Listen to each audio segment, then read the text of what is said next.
ප්‍රේම ගීතේ නුඹයි විසවමාගේ මා කවුද නුඹගේ මේ පෙම් කතාවේ නුඹ එක්ක දුර යන්න. සුබ දවසක්. කොහොමද ඔයාලට? අද වීඩියෝ එකෙන් අරන් එන්නේ මගේ ජීවිතේ තවත් එක ලස්සනම ලස්සන දවසක්. අද උදෙන්ම නැගිටලා එළිය ටිකක් ඇවිදලා සොබාදහම් මාතාව ගැන හිතලා ස්තුතිවන්ත වුණා.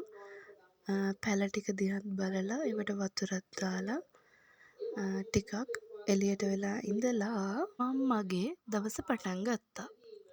ඉතින් අද උදෙන්ම මම නැගිටලා කරේ මූණ හොදලා ටික කරලා මල් පහන් පූජා කරන්න මල් ටිකක් කඩා ගත්තා. අද ඉරිදා දවසක්. අද පන්ති උදේවරුත් නැහැ. හවස තිබිච්ච පන්තිය කොහොම හරි සර් පන්ති නැහැ කිව්වා. ඒ නිසා ඒ පන්තියත් නැහැ. ඒ නිසා මං හිතුවා බ්ලොග් එකක් රෙකෝඩ් කරන්න ඕනි කියලා. ඉතින් ඉස්සෙල්ලම මල් ටිකක් කඩාගත්තා. මල් ටික කඩාගත්තට පස්සේ බ්ලොග් එකෙන් හම්බෙමු.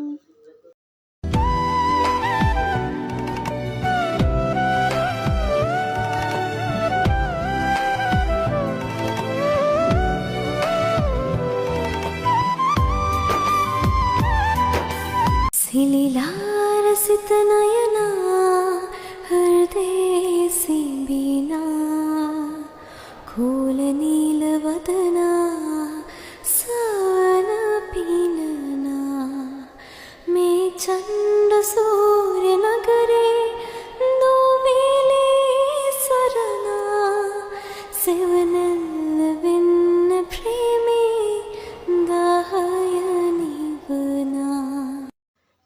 ඊට පස්සේ මම මල් ටික කඩලා පූජා කරලා උදේවරු ඒ විදිහට ගත වුණා.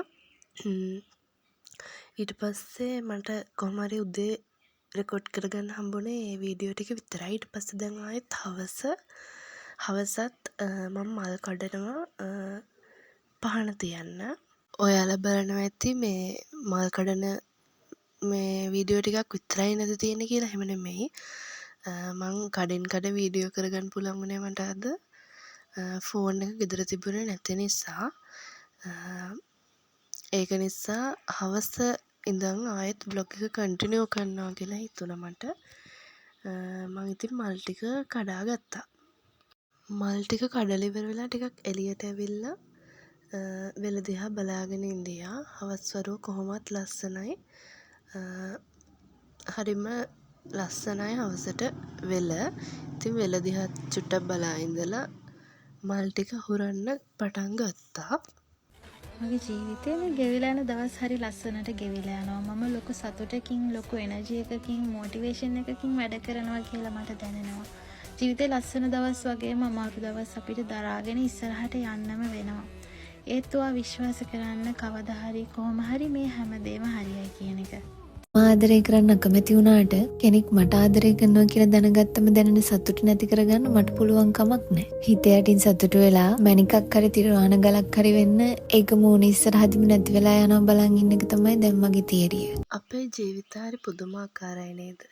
වෙලාවකට සතුටින් පිරෙනවා, වෙලාවකට දුකෙන් පිරෙනවා, වෙලාවකට දෙකම එකතු වෙලා එකට සම්මිශ්‍රණය වෙලා එන හැඟීම් එනවා. ඉතින් එහෙම දවස් අපිට සොබාදහමත් එක්ක පරිසරයත් එක්ක ගෙවන්න පුළුවන් කියන එක හොඳින් මතක තියාගන්න. අපිටම දෙන දේ තමයි අපිට අනිත් පැත්තටම ආයෙ ලැබෙන්නේ.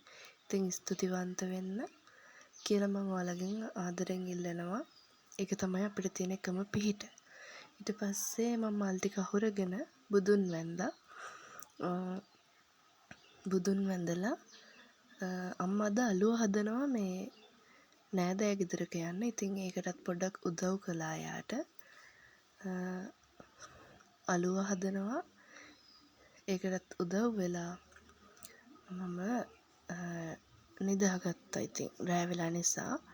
ඉතින් ඒ විදිහට තමයි අද බ්ලොග් එක ඉවර වෙන්නේ. ආයෙ අලුත් බ්ලොග් එකකින් හම්බෙමු.